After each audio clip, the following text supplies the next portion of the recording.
வெண்ணிலவை பூவாய் வைப்பேனே, வானவிலையுடையாய் தைப்பேனே.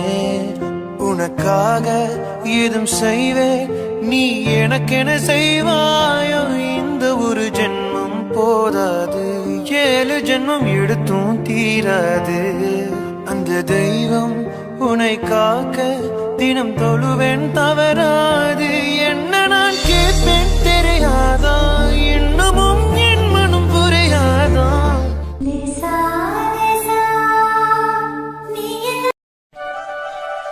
ஏன் என்னாச்சு? 3 பேர் இங்கேயே இறங்குறேன்னு சொல்லிட்டீங்க. இன்னும் கொஞ்சம் தூரம் தானே இருக்கும், உங்க ஏரியாவே வந்துடுமே. அட்ரஸ் சொல்லுங்க, உங்க 3 பேரையும் நானே அவங்க வீட்டில் ட்ராப் பண்ணிடுறேன். எனக்கு ஒன்றும் பிரச்சனை இல்லை. இல்லை சார், ரொம்ப தேங்க்ஸ். நாங்கள் வழக்கமாக பஸ்ஸில் வந்தாலும் இங்கே தான் சார் இறங்குவோம். இங்கேருந்து எங்கள் ஏரியாவுக்கு போக லோக்கல் பஸ் நிறையா வரும் சார். அதில் ஏறி போனால் கரெக்டாக எங்கள் வீட்டு வாசல் ஸ்டாப்லேயே இறங்கிடலாம். ஒருவேளை பஸ் வர லேட் ஆச்சுன்னா கூட நாங்கள் கேப் புக் பண்ணி போயிடுவோம் சார். நீங்கள் இவ்வளோ தூரம் எங்களை கூட்டிகிட்டு வந்ததே பெரிய விஷயம் சார். அதுவும் இல்லாமல் நாங்கள் 3 பேரும் வேறு வேறு ஏரியா, உங்களை ஏன் தேவையில்லாமல் அலைய விடணும்? நாங்கள் பார்த்து போய்க்குவோம் சார். சார், பவித்ரா சொல்கிறதும் சரிதான். ஏற்கனவே நீங்கள் நைட் ஃபுல்லாக தூங்காமல் கார் டிரைவ் பண்ணிட்டு வந்திருக்கீங்க. ஆனால் ஒன்று சொல்லணும் சார், நானும் பவியும் காரில் ஏறின உடனே நல்லா தூங்கிட்டோம். இப்போ கண்ணை திறந்து பார்த்தா கோயம்புத்தூர் வந்துருச்சு. அதுக்குள்ளே அவ்வளோ ஸ்மூத்தாக கார் ஓட்டினீங்க சார். சுத்தமாக எங்களுக்கு டயர்டே தெரியல. ரொம்ப தேங்க்ஸ் சார். ஓ, அப்படியா சொல்றீங்க? நான் டிரைவ் பண்ணது நிஜமாவே உங்களுக்கு நல்லா இருந்ததா? நீங்க 2 பேரும் நல்லா தூங்கிட்டீங்களா? அதான் நானும் உங்களை டிஸ்டர்ப் பண்ண வேணான்னு ஏர்பாட்லேயே பாட்டு கேட்டுட்டு டிரைவ் பண்ணேன். வழக்கமா நான் மட்டும் தனியாக காரில் வந்தா அங்கங்கே வண்டியை ஸ்டாப் பண்ணி 3 காஃபியாவது குடிச்சிருப்பேன். எனக்கு தூக்கம் வராது. ஆனால் இந்த முறை என் கூட அஜய் கம்பெனி கொடுத்தான். அவன் தூங்காம என் கூட பேசிட்டே வந்தனால எனக்கும் டயர்டே தெரியல. அதெல்லாம் ஒன்றும் இல்லை சார், உங்கள் கூட பேசினதுல எனக்கும் நிறைய விஷயங்கள் கற்றுக்க முடிஞ்சது. சரி, இப்போ நீங்க 3 பேரும் பத்திரமா வீட்டுக்கு போயிடுவீங்களா? எனக்கு தெரிஞ்ச ஒரு கேப் டிரைவர் இருக்காரு, வேணும்னா சொல்லுங்க, அவரை வர சொல்றேன். ஐயோ சார், பயம்லாம் இல்லை சார். இப்போ மணி 9 o'clock மேலே ஆகிடுச்சு. நல்லா வெயிலே வந்துடுச்சு சார். இதுக்கு மேலே நாங்கள் பயப்பட என்ன இருக்குது? தைரியமாக போயிட்டு வருவோம் சார். நீங்கள் எதை பற்றியும் கவலைப்படாமல் வீட்டுக்கு கிளம்புங்க. ஓகே கைஸ், உங்களை மாதிரி ஸ்டூடெண்ட்ஸை மீட் பண்ணதில் எனக்கு ரொம்ப சந்தோஷம். நேற்று நைட் மட்டும் நீங்கள் இல்லைன்னா என்னோட நிலைமை என்ன ஆயிருக்குன்னு எனக்கே தெரியல. ஒன்று பண்ணுங்க, இந்த வருஷம் உங்கள் படிப்புலாம் முடியுதில்ல, நீங்கள் 3 பேரும் கவலைப்படாமல் எக்ஸாம் எழுதுங்க. அதுக்கப்புறம் பிஜி பண்ணுறதுக்கும் என்னோட ஹாஸ்பிட்டலே ட்ரைனிங் எடுத்துக்கிட்டு அங்கேயே டாக்டராக ஜாயின் பண்ணுறதுக்கும் நான் எல்லா ஏற்பாடும் பண்ணுறேன். சரியா? நீங்கள் இந்த வருஷம் மட்டும் நல்லா படிங்க, கான்சென்ட்ரேட் பண்ணி நல்லா படிங்க. மற்ற எல்லா விஷயத்தையும் நான் பார்த்துக்கிறேன். ஓகேவா? நிஜமாவா சொல்றீங்க? இது எங்களுக்கு எவ்வளவு பெரிய ஆப்பர்ச்சுனிட்டி தெரியுங்களா? கண்டிப்பா சீதா, உங்களை மாதிரி தங்கமான குணமும் அடக்கம் பொறுப்பு இருக்கிற டாக்டர்ஸ் தான் இந்த சமூகத்துக்கு தேவை. எனக்கும் என் ஹாஸ்பிட்டலுக்கும் அப்படிப்பட்டவங்க தான் வேணும். உங்களை நானே பர்சனலாக ட்ரெயின் பண்ணுறேன். மறக்காமல் லீவில் ஃப்ரீயாக இருக்கும்போது ஒரு நாள் ஹாஸ்பிட்டல் பக்கம் வாங்க. மற்ற ஸ்டாஃப்ஸ் கிட்டையும் நானே உங்களை இன்ட்ரோ பண்ணி வைக்கிறேன். சரிங்களா? கண்டிப்பா வரோம் சார். ரொம்ப ரொம்ப thanks sir. Thank you so much sir. கண்டிப்பாக வரோம் சார். ஓகே கைஸ், பத்திரமா போயிட்டு வாங்க. மெசேஜ் பண்ணுங்க. See you. Okay sir.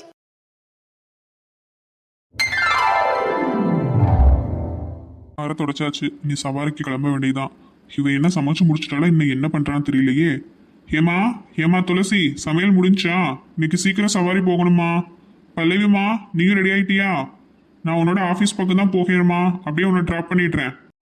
அப்படியே கொஞ்சம் உள்ளே வாங்குங்க, வந்து சாப்பாடு வாங்கிக்கோங்க. சரிம்மா, அந்த வரேன். இந்தாங்க சாப்பாடு. மதியத்துக்கு என்னம்மா செஞ்ச? உங்களுக்கு தயிர் சாதம் தாங்க. இந்த வெயிலுக்கு நீங்கள் அதை தானே விரும்பி சாப்பிடுவீங்க, அதனால உங்களுக்கு தயிர் சாதம் தான். பொரியல் உருளைக்கிழங்கு பொரியல் வச்சிருக்கீங்க. சரிம்மா சரிம்மா. என்னமோ தெரியலங்க, பவித்ராக்கு பிடிச்சதான் சமைக்கணும்னு தோணுச்சு, அதனால அவளுக்கு பிடிச்ச மாதிரி தான் எல்லாம் சமைச்சு வச்சிருக்கேன். அம்மா, உள்ள இருக்கும்போது செஞ்சு கொடுத்தா கூட பரவாயில்ல, அவளே அங்க ஹாஸ்டல்ல இருக்கா. நீ பிடிச்சதெல்லாம் செஞ்சு வச்சா அவன் எப்படி சாப்பிட முடியும்னு சொல்லு. அது என்னமோ தெரியலங்க, இன்னைக்கு அவளுக்கு பிடிச்ச மாதிரி செய்யணும்னு தோணுச்சு. அதான் அவளுக்கு பிடிச்ச மோர் குழம்பு வச்சேன், சாம்பார் வச்சேன், அப்புறம் உருளைக்கிழங்கு பொரியல்லாம் ரொம்ப விரும்பி சாப்பிடுவா, அது வச்சேன், ரசம் வச்சேன், 2 வடையும் சுட்டேங்க. நீ வகை வகையா செஞ்சதெல்லாம் சரிதான், ஆனா இது எல்லாம் நம்ம சாப்பிடணுமே. என்னமா நீ இப்படி பண்ணிட்டு இருக்க?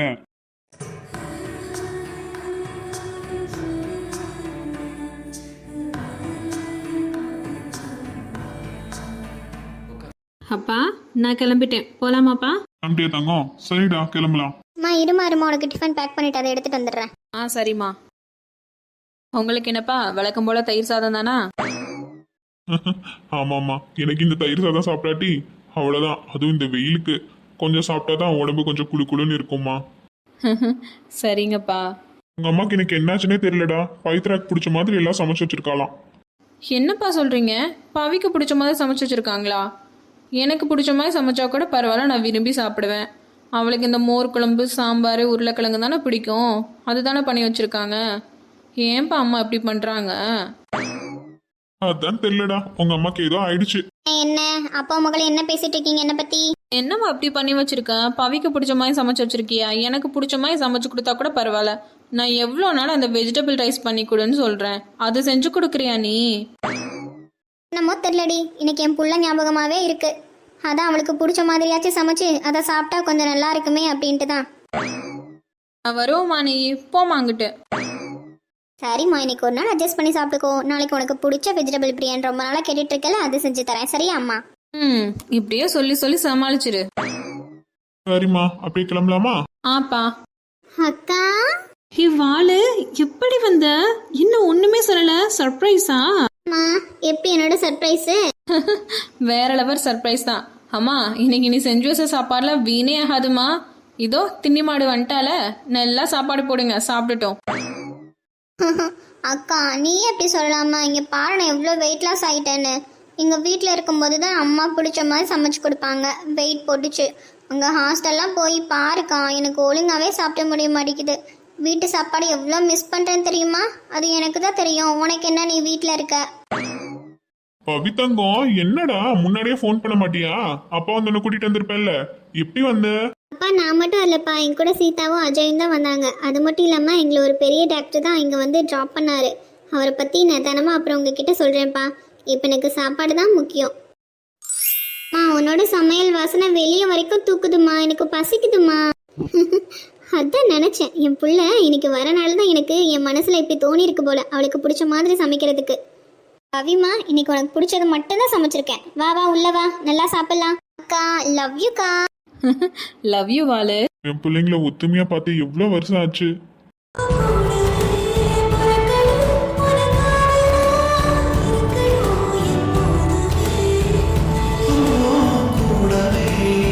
வாளு, உனக்கு பிடிச்சத அம்மா சமைச்சிருக்காங்க, நல்லா சாப்பிட்டு ரெஸ்ட் எடு. சரியா? அக்காக்கு இன்னைக்கு ஒரு முக்கியமான மீட்டிங் இருக்குடா, அது போய் அட்டன் பண்ணணும். நீ வந்ததுல இன்னைக்கு என்னோட டேயே சூப்பரா இருக்குன்னு தோணுது. சரிக்கா, நீ சொன்ன மாதிரி நல்லா சாப்பிட்டு ரெஸ்ட் எடுக்கிறேன். அப்புறம் ஈவினிங் வரும்போது எனக்கு பிடிச்ச ஸ்நாக்ஸ்லாம் வாங்கிட்டு வந்துடும் மறக்காம. சரியா? அப்புறம் நைட்டு பேசலாம். தானே, ஈவினிங் நான் சீக்கிரம் வந்துட்டேன், உன்னை கூட்டிட்டு போய் வாங்கி கொடுக்குறேன். சரியா? ஓகேக்கா. சரி பாய்க்கா. பைடி, பார்த்துரு. தங்கம், நல்லா சாப்பிட்டுட்டு பத்திரமா இருக்கணும். சரியா? நல்லா தூங்கு. அப்பா போயிட்டு சீக்கிரம் வந்துடுறேன். சரிங்கப்பா. சரி தங்கம், வா அம்மா போய் சாப்பாடு போடுறேன், சாப்பிடுவேன். சாப்பிட்டு தூங்கு கொஞ்ச நேரம். சரிம்மா. சசி, பிள்ளைய பத்திரமா பாத்துக்க. சரியா? எம்பூட்டு நாள் கழிச்சு என் புள்ள வந்திருக்கா, பத்திரமா நான் பாத்துக்க மாட்டேனா? அதெல்லாம் பாத்துக்கிறேன், ஒன்றும் பிரச்சனை இல்லை. நீங்க பார்த்து போயிட்டு வாங்க. சரிப்பா, அப்படியே நம்ம கிளம்பலாம். அம்மா, பவி, போயிட்டு வரோம். சரிம்மா. பிரணவ், என்னடா உங்க அம்மா ஊட்டுறது உனக்கு பிடிக்கலையா? மாமா ஊட்டுட்டா? ஏய் சித்து, என்ன குறை சொல்லாம உன்னால இருக்கவே முடியாதுல்ல. நீ வேணா ஊட்டி பாருவேன், அப்பதான் தெரியும். விடிய விடிய உட்காந்து ஊட்டுவேன். நானே எவ்வளோ கஷ்டப்பட்டு இவனுக்கு அடம் பிடிச்சிட்டு இருக்கான், ஊட்டிட்டு இருக்கேன். அதுல என்ன குறை வேற சொல்றான். ஆமா பாருமா இவனை, ஏமா அப்படி பண்றான்? அதான் நீ ஊட்டினா அவன் சாப்பிட மாட்டான்னு தெரியுதுல்ல, அதுக்குதான் சித்து அவன் ஊட்டி விட்டான்னு சொல்றான். இதுல என்ன இருக்குது? ஓ, எல்லாரும் ஒண்ணு கூட்டிட்டீங்களோ? அப்ப என் மேலதான் தப்பு. தெரிஞ்சா சரிதான். டேய் அமைதியா இருடா, டென்ஷன் ஆயிடுவேன் பாத்துக்கோ. பிரணவ், உன்னால தானே எல்லாரும் என்ன திட்டிட்டு இருக்காங்க. ஒழுங்கா சாப்பிடு. மாமா மாமா. ஆமாவா? டேய் சித்து மாமா இங்க தான்டா இருக்கான். நீ யாரை பார்த்துட்டா மாமான்னு கூப்பிட்டு இருக்க? வந்துட்டா நான் விக்ரம். அம்மா மாமா அங்க பாருமா. ஹலோ, என்ன இங்க ஒரே சத்தமா இருக்கு? லட்டு மாப்பிள்ள, என்ன பண்றீங்க? இந்தாங்க உங்களுக்கு பிடிச்ச சாக்லேட் மாமா வாங்கிட்டு வந்திருக்கேன். விக்ரம், வந்தன்னு உன்னோட வேலையை கட்ட ஆரம்பிச்சிட்டியா? அவனை தோசை சாப்பிட வைக்கிறது எவ்வளவு பெரிய விஷயம் தெரியுமா? இதுல போய் இப்போ உனக்கு சாக்லேட் கொடுத்துட்டு இருக்க, அப்புறம் அவன் சாப்பிடவே மாட்டான்டா.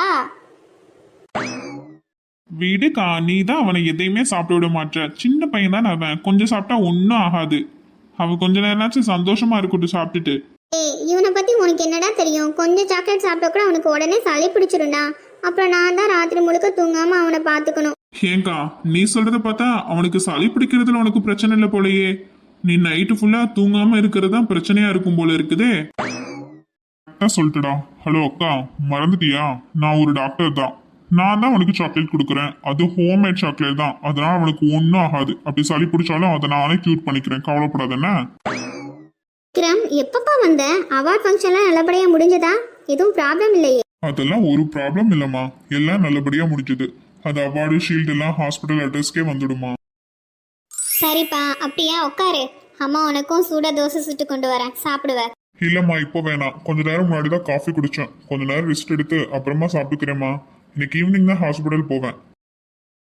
அது சரி, சித்துக்கு பொண்ணு பார்க்க போனீங்களே, என்னாச்சு? எல்லாம் ஓகேவா? இந்த பொண்ணையாவது நம்ம சார் ஓகே பண்ணாரா? டேய் அதை என்ன கேக்குறேன்? அங்க ஒரு பெரிய கதையே நடந்து முடிஞ்சு போச்சு விக்ரம். என்ன சொல்றக்கா, எதுவும் ப்ராப்ளமா? ப்ராப்ளம் தானா? ஆனா சீக்கிரமாவே அது சரியாயிடும் நினைக்கிறேன். ஆனா இது வரைக்கும் பார்த்த மற்ற பொண்ணுங்களை விட இந்த பொண்ணை எனக்கு ரொம்ப பிடிச்சிருக்குடா. பாரா, டே அண்ணா, நிஜமாவே நீயா பேசுற? உனக்கு ஒரு பொண்ணை பிடிச்சிருக்குன்னு சொல்லும்போது எனக்கு ரொம்ப ஹாப்பியா இருக்குடா. ஆனா அக்கா ஏதோ ப்ராப்ளம்னு சொன்னாங்களே, என்ன அது?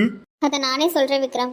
நாங்கள் சிதுவுக்கு பொண்ணு பார்க்க போனது என்னவோ கரெக்டு தான், ஆனால் ரொம்ப தப்பான நேரத்தில் போயிட்டோம்டா.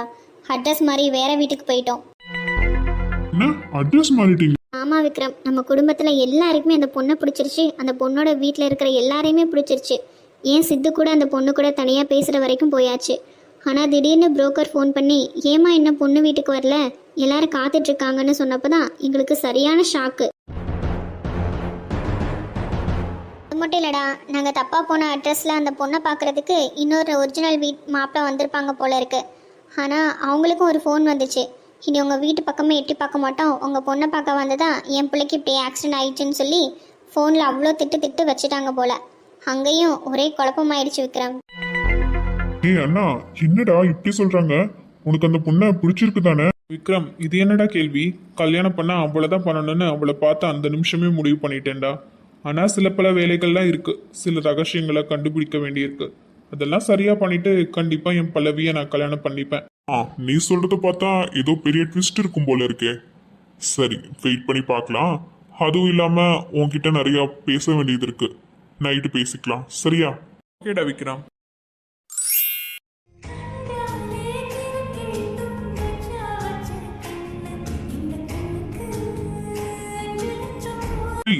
என்னாச்சு? அப்படியே ஸ்டாச்சு மாதிரி நிக்கிற? ஹலோ ஹலோ மேடம், என்னாச்சு இவளுக்கு? இவ்வளோ நேரம் நார்மலா தானே இருந்தா. ஹலோ ஹலோ, ஏ அம்மு, இங்க பாருமா. ஹே அம்முக்குட்டி, ஏ அம்முக்குட்டி, ஆர் யூ ஓகே? ஐயோ, அதுக்குள்ளே ட்ரிங்க் போயிட்டேனா நான்? ஹலோ, இங்க பாருங்க. I'm okay sir, okay sir. ஒரு வழியாக அந்த குட்டி பாப்பாவை அவங்க அம்மா கிட்டேயும் அப்பா கிட்டேயும் ஒப்படைச்சாச்சுல? ஆமா ஆமா ஆமா, நீ கோயிலுக்குலாம் வருவியா? அதுவும் இல்லாம அன்னைக்கு பார்த்தபோது நல்ல மாடர்ன் கேர்ளா என்கிட்ட எவ்வளோ சண்டை போட்ட. இன்னைக்கு பார்த்தா ரொம்ப அமைதியா அடக்கமா ட்ரெடிஷ்னல் ட்ரெஸ் பண்ணி அப்படியே ஆப்போசிட்டா இருக்க. ஆனா உண்மையை சொல்லணும்னா அந்த மாடர்ன் ட்ரெஸ்ஸை விட இன்னைக்கு ட்ரெடிஷ்னல் வியர் உனக்கு ரொம்ப நல்லா இருக்கு. அப்படியா சார்? எனக்கு இப்படி ட்ரெடிஷ்னலாக ஃபியர் பண்ணுறதுலாம் சுத்தமாக பிடிக்கவே பிடிக்காது. என் ஃப்ரெண்டு தான் கம்பல் பண்ணி என்னை போட வச்சா, அதான் போட்டேன். ஆனால் இது உங்களுக்கு பிடிச்சிருக்குன்னு சொல்லும்போது ரொம்ப ஹாப்பியாக இருக்குது சார். புரியுது புரியுது. சார், நீங்கள் இந்த கோயிலுக்குலாம் வந்திருக்கீங்க. நான் கூட நீங்கள் கான்சர்ட் முடிஞ்சு யூகே போயிருப்பீங்களோன்னு நினச்சேன். ஆனால் மறுபடியும் உங்களை இப்படி பார்ப்பேன்னு நினச்சி கூட பார்க்கல அப்படி சார். நான் உங்களோட மிகப்பெரிய ஃபேன் தெரியுமா? உங்கள் ஃபோட்டோவை கூட என் பெட்ரூமில் மாட்டி வச்சுருக்கேன். அவ்வளோ பெரிய ஃபேனா நீங்க? எனக்கு ஃபேன்ஸ் இருக்கிறதெல்லாம் தெரியும், ஆனா இப்பதான் ஃபர்ஸ்ட் டைம் ஒரு ஃபேன்கள் கூட இவ்வளோ டைம் எடுத்து பேசுறேன். இப்பதான் எனக்கு புரியுது, உங்களை மாதிரி ஃபேன்ஸ் இல்லைன்னா இப்போ நான் இல்லவே இல்லை. உங்க லவ்க்குலாம் நான் எப்பவும் கடமைப்பட்டு இருக்கேன். சார், நீங்கள் எவ்வளோ பெரிய ஆள், என்கிட்ட போய் தேங்க்ஸ்லாம் சொல்கிறீங்க. ஆக்சுவலி இந்த ஊருக்கு வந்ததுக்கு நாங்கள் தான் உங்களுக்கு தேங்க்ஸ் சொல்லணும் அப்படி சார். ஆமா, இந்த அம்முக்குட்டி இப்போ என்ன பண்றீங்க? Studies R work? ஆக்சுவலி நானும் என் ஃப்ரெண்டும் ஃபேஷன் டெக்னாலஜி படிச்சுட்டு இப்போ ஒரு டிசைனிங் ஷாப்பில் ஃபேஷன் டிசைனராக ஒர்க் பண்ணிகிட்ருக்கோம் சார். நெக்ஸ்ட் நாங்கள் ஒரு பொட்டிக் ஓப்பன் பண்ண பிளான் பண்ணுறோம் சார். மேபி இன்னும் 2 monthsல எங்கள் ஓன் பொட்டிக் ஓப்பன் பண்ணிவிடுவோம். நீங்கள் இப்படியே இங்கே இருந்தீங்கன்னா நிச்சயம் எங்கள் ஓப்பனிங்க்கு உங்களை இன்வைட் பண்ணுவோம் சார். ஓ, ஃபேஷன் டிசைனரா? சூப்பர் கரியர் தான் சூஸ் பண்ணியிருக்கீங்க. இன்னைக்கு நல்ல டிசைனுக்கு தான் மார்க்கெட்ல செம்ம டிமாண்ட் தெரியுமா? சார் நான் சின்ன வயசுலேருந்தே உங்கள் கான்செர்ட்டில் நீங்கள் போடுற அந்த யூனிக் ஜாக்கெட்ஸ் காஸ்டியூமை எல்லாம் பார்த்து தான் இன்ஸ்பயரே ஆனேன். இப்போவும் நினைப்பேன் ஒரு நாள் நம்ம டிசைன் பண்ணுற ட்ரெஸ்ஸை ஹபி சார் போடுவாரான்னு. நிஜமாவே நான் போடுற காஸ்டியூம் பார்த்து தான் இன்ஸ்பிரேஷன் ஆனீங்களா? பாடுறா, எனக்கே இது ஒரு புதுவிதமான தகவலா இருக்கே. ஆனா உன் நம்பிக்கை எனக்கு ரொம்ப பிடிச்சிருக்கு. ஓ சாரி, உங்க ரியல் நேம் என்ன? நான் பாட்டுக்க உங்களை அம்முக்குட்டின்னு சொல்லிட்டு இருக்கேன். சார் நீங்கள் அம்முக்குட்டின்னு சொல்கிறது எனக்கு ரொம்ப பிடிச்சிருக்கு சார், அப்படியே கூப்பிடுங்க. பட் என்னோட real name Athira sir. Oh nice name Athira. உண்மையை சொல்லணும்னா என் ஃபேமிலி மெம்பர்ஸ் ஃப்ரெண்ட்ஸ் சர்க்கிள் தவிர யாருக்கிட்டுமே நான் இப்படி கேஷுவலாக பேசினது இல்லவே இல்லை. பட் உன் கூட பேசும்போது நான் ரொம்ப நேச்சுரலாக கேஷுவலாக ஃப்ரீயாக ஃபீல் பண்ணுறேன். சார் ஆக்சுவலாக உங்களை இன்னைக்கு இந்த கோவிலில் அதுவும் மாஸ்க் இல்லாமல் ஒரு நார்மல் பர்சனாக மீட் பண்ணி பேசுவேன்னு நான் நினச்சி கூட பார்க்கல. இது என் லைஃப்பில் மறக்க முடியாத ஒரு மூமெண்ட் சார். அப்புறம் ஆதிரா, நம்பிக்கை தான் எல்லாமே. நீ சொன்ன மாதிரி அந்த பொட்டிக்கை நல்லபடியாக ஓப்பன் பண்ணு. கெரியரில் உன் ட்ரீமை அச்சீவ் பண்ண என்னோட விஷஸ். ரொம்ப தேங்க்ஸ் சார். நான் 2 monthsல ஷாப் ஓப்பன் பண்ணிடுவேன். நீங்கள் இப்படியே இங்கே இருந்தீங்கன்னா நிச்சயம் ஓப்பனுக்கு இன்வைட் பண்ணுவோம் சார். கண்டிப்பாக வருவேன். நான் இங்கே இருந்தேன்னா என் ஃபேமிலியை தவிர நான் யாருக்கிட்டையுமே இவ்வளோ ஃப்ரீயாக கேஷுவலாக பேசினதில்லை. பட் உன் கூட பேசும்போது நான் ரொம்ப நேச்சுரலாக ஃப்ரீயாக ஃபீல் பண்ணுறேன். உன்னை பார்த்தா அம்முக்குட்டின்னு கூப்பிடணும்னு தோணுச்சு, அதான் அப்படி கூப்பிட்டேன். சார் ஆக்சுவலாக நீங்கள் அம்முக்குட்டின்னு சொல்கிறது எனக்கு ரொம்ப பிடிச்சிருக்கு சார். அதே மாதிரியே கூப்பிடுங்க. ஓகே ஆதிரா, சாரி அம்முக்குட்டி. இப்போ நாங்கள் மலை மேலே போக போகிறோம். நீ உன் ஃப்ரெண்ட்ஸ் கூட சேஃபாக போயிட்டு வா. அபி சார் ஒரு செல்ஃபி சார். ஹே ஆதிரா, நீங்கள் கொஞ்ச நேரம் அங்கே வெயிட் பண்ணுங்க. இப்படியும் நான் இருக்கிறது இங்கே தெரிஞ்சு க்ரௌட் வர ஆரம்பிச்சிருச்சு. அப்புறம் உங்களே என்னையும் பார்த்தா நியூஸில் ஏதாச்சும் தப்பாக பேசிடுவாங்க. ஸோ நீங்கள் அந்த பக்கம் வெயிட் பண்ணுங்க. Okay sir. சார் எனக்கு ஒரு செல்ஃபி சார். எல்லார் கூடயுமே செல்ஃபி எடுக்கிறேன், நோ ப்ராப்ளம். இந்த எரும மாடு எங்கே போனா? இங்கே தானே அவளை நிற்க சொன்னேன். அதுக்குள்ளே இந்த ஆதிரா எங்கே தான் போனான்னு தெரியல. இவளை வச்சுட்டு நான் எப்படி தான் மலை ஏறி சாமி கும்பிட்டு ரிட்டர்ன் வந்துட்டு கூட்டிகிட்டு போக போகிறேன்னு தெரியல. அபி எங்கே போனா? காரில் தான் இருக்கேன்னு சொன்னான். காரில் பார்த்துட்டேன், 10 நிமிஷம் அவனை காணவே காணோம். இந்த கோவிலே ஒரு டைம் நான் சுற்றிட்டே வந்துட்டேன். எங்கே தான் போனான் அதுக்குள்ள? எரும மாடு, உனக்கு அறிவு இருக்கா இல்லையா? இப்படிதான் மாடு மாதிரி வந்து மோதுவியா? ஒரு பொண்ணு அழகா இருந்தா போதுமே, உடனே வந்து மோதிடுவீங்களே. சின்ன ஜென்மண்டா நீங்களா? பூஜைக்கு வாங்கின பொருள் எல்லாம் வீணா போச்சு உன்னால. ஒழுங்கா இங்க பாரு, புதுசா எனக்கு பூஜை திட்டு வாங்கி கொடுடா எரும மாடே. இந்த பொண்ணு இன்னைக்கு நான் பார்ப்பேன்னு எதிர்பார்க்கவே இல்லையே. அதுவும் அன்னைக்கு பார்த்ததை விட டோட்டலாக டிஃப்ரெண்ட்டாக இன்னைக்கு ட்ரெடிஷ்னலாக இருக்கா. இவ்வளோ அழகா இருக்கா. அதுவும் கோவத்திலே இவ்வளோ அழகா இருக்காளே. சிரிச்சா எவ்வளோ அழகா இருப்பா. ஐயோ, என் கண்ணே பத்தாது போலயே இவளோட அழகை ரசிக்கிறதுக்கு. இவ பேரு மாதிரியே இவளும் கொஞ்சம் திமிரா இருந்தாலும் ரொம்ப அழகா தான் இருக்கா.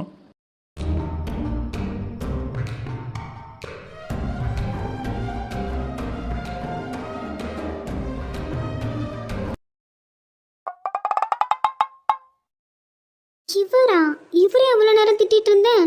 இவர் அபிஷேக் சாரோட ஃப்ரெண்டு தானே? இங்கே என்ன பண்ணுறாரு?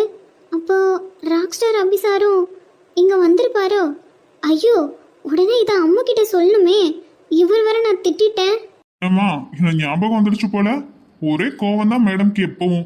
ஐயோ சார், ரொம்ப சாரி சார். நாங்கள் எப்பவுமே இப்படி இல்லை, இன்னைக்கு கொஞ்சம் டென்ஷன் அதான். பரவாயில்லம்மா. ஆக்சுவலி நீ திட்டினாலும் அது கூட கியூட்டா தான் இருக்கு. சார் என்ன சார் இப்படிலாம் பேசுறீங்க? சரி, சீரியஸா சொல்றேன். உங்க ஃப்ரெண்டை தான் தேடுறீங்களோ? சார் அவளை இங்கே தான் வெயிட் பண்ண சொன்னேன். ஆனால் எங்கே போனானே தெரியல. ஃபோன் அட்டன் பண்ண மாட்டா. சேம் சுச்சுவேஷன் தாம்மா. நான் அபிஷேக்கை கார்ல வெயிட் பண்ண சொன்னேன். இப்போ நான் தான் அவனை தேடி வந்துட்டு இருக்கேன். இப்போ அபிஷேக் சார் உங்க கூட வந்திருக்காங்களா? ஆமாம்மா, அவன் இல்லாம நான் எங்கேயும் போக மாட்டேன். ஆனா அவன் இப்படிலாம் மிஸ் ஆகுறது கொஞ்சம் ரேர் தான். என் அம்மாவையும் காணோம். அவ தான் ஓவரா பேசிட்டே இருப்பா. சரியா? அப்போ இப்போ அம்மும் அபிஷேக்கும் சேர்ந்து இருக்க வாய்ப்பு இருக்கு போல. சரி, நீ முதல்ல எந்திரிமா. உனக்கு நான் புதுசா பூஜை தட்டு வாங்கி கொடுக்குறேன். வாமா, புதுசா பூஜை தட்டு வாங்கி கொடுக்குறேன். அதெல்லாம் இருக்கட்டும் சார், நான் வாங்கிக்கிறேன். ஆக்சுவலி என்னோட பூஜை தட்டும் தான் கீழே விழுந்துருச்சு. வாங்க 2 பேரும் சேர்ந்தே வாங்கிக்கலாம். Okay sir. And sorry sir, நம்ம 2 டைம் மீட் பண்ணும்போதும் இப்படி அடிதட்டில் தான் மீட் பண்ற மாதிரி ஆயிடுச்சு. ரொம்ப ரொம்ப சாரி சார். சாரிலாம் ஒன்றும் வேணாமா. சரி, நீங்க கோயிலுக்கு வந்தா எப்பவுமே இப்படிதான் ட்ரெடிஷ்னலா ட்ரெஸ் பண்ணுவீங்களோ? எனக்கு பிடிக்கும்ன்றதை விட அம்மாவுக்கு ரொம்ப பிடிக்கும் சார், அதான். ஓ சூப்பர்மா. ஹானஸ்ட்லி சொல்லணும்னா நான் இவ்வளோ நேச்சுரல் பியூட்டியா ரொம்ப நாளா பார்க்கவே இல்லை. Sir please. சரி சரி சொல்ல மாட்டேன், ஆனா உண்மைதான் சொன்னேன். சார் அங்கே கொஞ்சம் அந்த தூரத்தில் பாருங்க, அதோ சார் அவங்களே தான். அட, ஆமா ஃபைனலி கண்டுபிடிச்சிட்டோம். சார் ஒரே ஒரு விஷயம், என்னம்மா? இப்போ உங்களை கொஞ்ச நேரத்துக்கு முன்னாடி திட்டினதை அதை மட்டும் அபிஷேக் சார்கிட்ட சொல்லிடாதீங்க ப்ளீஸ். அதெல்லாம் சொல்ல மாட்டேன், ஆனா ஒரு கண்டிஷன் ரேஸ்மா. என்ன சார்? நெக்ஸ்ட் டைம் மீட் பண்ணும்போது இதே மாதிரி திட்டாம பேசினா நல்லா இருக்கும்னு நினைக்கிறேன். டீல் ஓகே சார், கண்டிப்பாக திட்ட மாட்டேன்.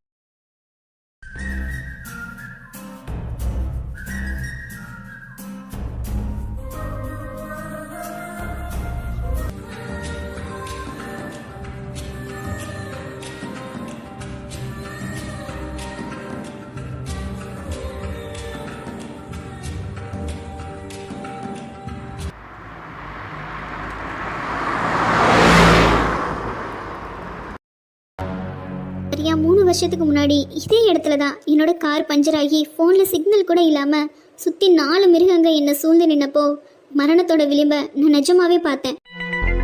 என்னோட வாழ்க்கையே முடிஞ்சிருச்சுன்னு கண்ணை மூடிட்டு நினைப்பதான் இங்கிருந்தோ வந்தீங்க நீங்கள்.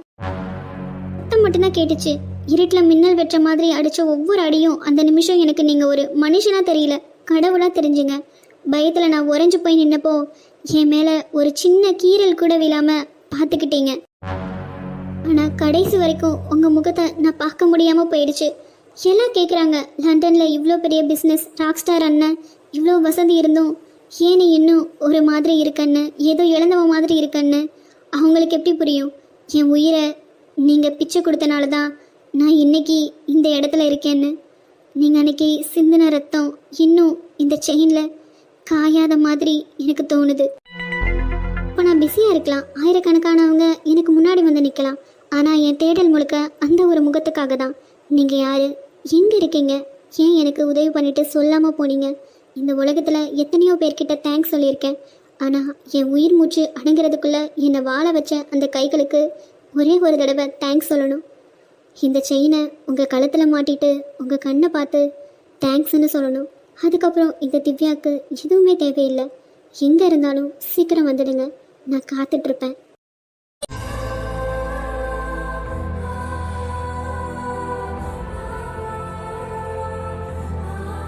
கூட துவைச்சி காய போட்டுடலாம் போல, மடிச்சு வைக்கிறதாப்பா பெரும் ரோதனையா இருக்குது. எத்தனை நாள் தான் நானும் சேர்ல போட்டு வச்சுட்டே இருக்கிறது. அதான் இன்னைக்கு எல்லாத்தையும் ஒண்ணா சேர்த்து மடிச்சு வச்சாச்சு. சரி போய் பீரோல வைக்கலாம். என்னடா தோசை இப்பதான் அங்க போட்டுட்டு வந்தேன், சாப்பிடலையா நீ? அந்த தோசையை அவன் சாப்பிடவே விட மாட்டாமா. ஏன்டா 2 பேருக்கு தனித்தனியா தான் தோசை சுட்டு கொடுத்தேன், ஏன்டா இப்படி பண்றீங்க? சூடா இருக்கிறது அவன் எடுத்துட்டான், ஆறி போனதை எனக்கு கொடுக்குறான். அப்பா உங்களை வச்சுட்டு சுத்தமா என்னால முடியலடா, ஏன்டா இப்படி பண்றீங்க? ஒழுங்க போய் 2 பேரும் சாப்பிடுங்க, இல்லாட்டி சூடு வச்சுடுவேன் பாத்துக்கோங்க. சூடா? வேண்டாம் வேண்டாம், நான் ஆறி போன தோசையை சாப்பிட்டுக்கிறேன். எங்களை வச்சுக்கிட்டு போதும் போதும் ஆயிருது. நானே இப்பதான் இவ்வளோ ட்ரெஸ்ஸையும் மடிச்சு சரி பீரோல வைக்கலான்ட்டு வந்தான், அதுக்குள்ள ஒழுங்கா சாப்பிடாம என்னென்னதான் பண்றானுங்களோ. ஐயோ, அந்த பீரோல தானே அந்த பேக்ல 10 லட்சம் பணம் வச்சிருக்கேன். இவ பாட்டுக்கு அங்க பாத்துட்டானா என்ன பண்றது?